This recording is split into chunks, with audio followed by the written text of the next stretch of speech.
Well, welcome to my OpenLCB project. Kind of show you what my layout looks like. I have a really understanding wife, and as you can see, it's actually in the main house, so can't ask for any more than that. It's a two-layer thing that I'm working on over the last couple of years, but I keep getting distracted with electronics, so I will kind of show what's going on with my OpenLCB stuff. So you can see that all my workbench is under the layout, so it's real accessible to where I need to work.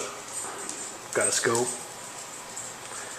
iMac dual monitor, and lab bench supply, and a few other goodies hidden underneath. But we will zoom in here and look at what I've been working on. First, I'll show you the layout. It's a HON3 narrow gauge. There's 4 Blackstones sitting on here and laid code 40 rail, which is why it's taken so long to get any trains running. But that's another topic. So I'll come down here under the layout.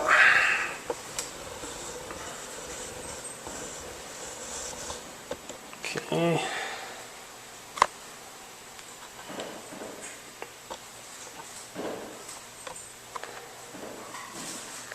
So here's what I've been working on over this last few weeks. Trying to take OpenLCB and make a digital command station with it. Just try to set some background on this first. I've already built this board right here, which is a ExpressNet compatible, so I can plug in my lens throttles to it. It's got 2 track DCC power output stages, an accessory, and 1 programming. Turns out there's some limitations with the lens system, trying to take it beyond what it's supposed to do. And I was hoping I could program at the same time I run the DCC, but the throttles won't work that way. But this has been working. I've used these chips right here are essentially the output stages, and they're 1.5 amp Infineon parts, which don't really work that great. So that's one reason why I'm moving over to the OpenLCB. Gives me an excuse to redo all this. Okay, so let me zoom in here. So here's my OpenLCB network. I've taken everything that I had in that previous board and kind of distributed the logic around based on what OpenLCB can do. So this is the command station.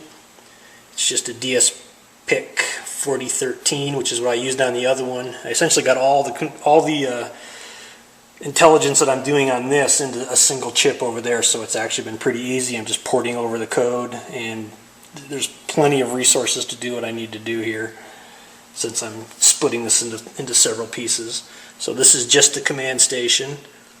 This is just a dummy node right now that connects to the CAN network. Doesn't really do anything. This is my ExpressNet plug-in. So here's the ExpressNet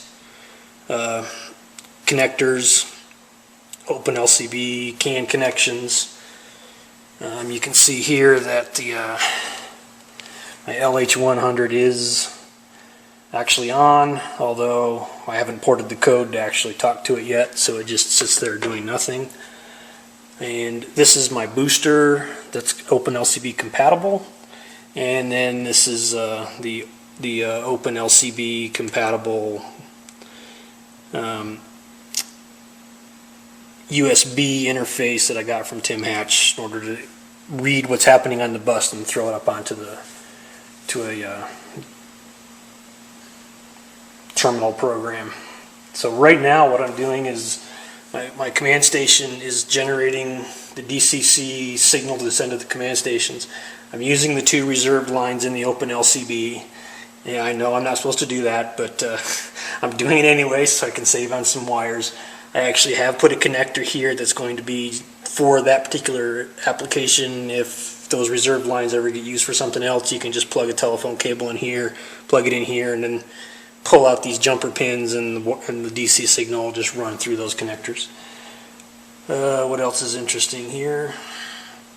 I'm powering from here. The power is going through all these units. All these other boards are being powered from this main board here.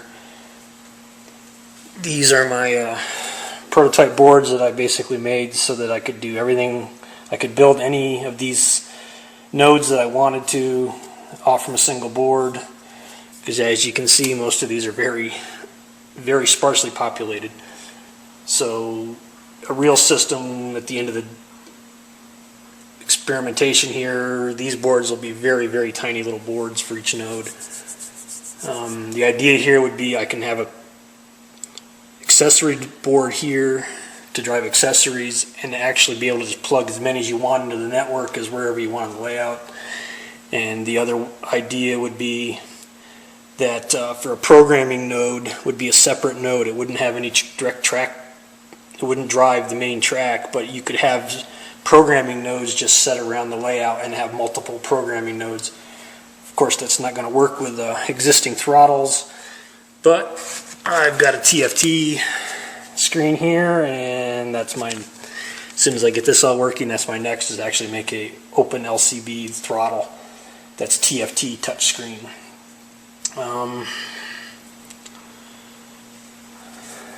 Not sure what else to talk about. I guess I'll just boot this thing up and show that I actually got at least part of the code working. Okay, so I've unplugged the network, and I'm going to plug it back in, so all 4 nodes will have to get reinitialized on the system. So you can see there it quickly jumped in, registered all the nodes on the system. So I also have, what I have working is, let me just take one of these nodes that's already existing, and what I'm going to do is essentially pretend there's another node out there that has the same alias ID. Oops, that's not going to work. I need one of the login strings.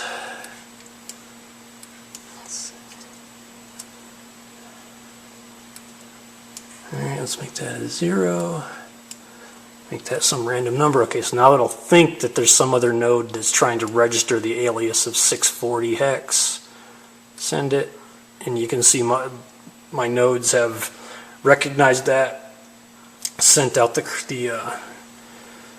correct messages, and recalculated a new alias, which is now B9N. So it's all seems to be working.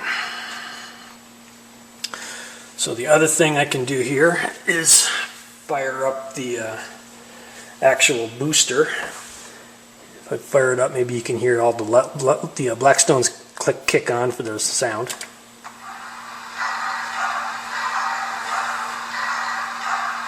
So that's all the Blackstones running now. And I think just come over here and see take a peek at the scope.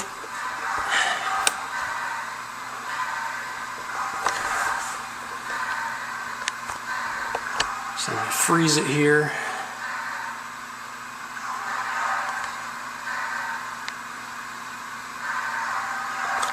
So you can see this is an extremely clean waveforms. They're under a couple hundred nanoseconds. And if you back up here, you'll see I'm actually looking at this right across the rails up here. So there's the Blackstones. So you can see the MOSFETs are not even heat sunk, and they're not even warm to the touch. So there's very low dissipation. So we'll just kind of zoom in and show you the boards. This is just a dummy board. It doesn't do anything but just connect to the bus. And that's the command station. Had a couple mistakes, but we'll fix those next time around. So I'm getting there.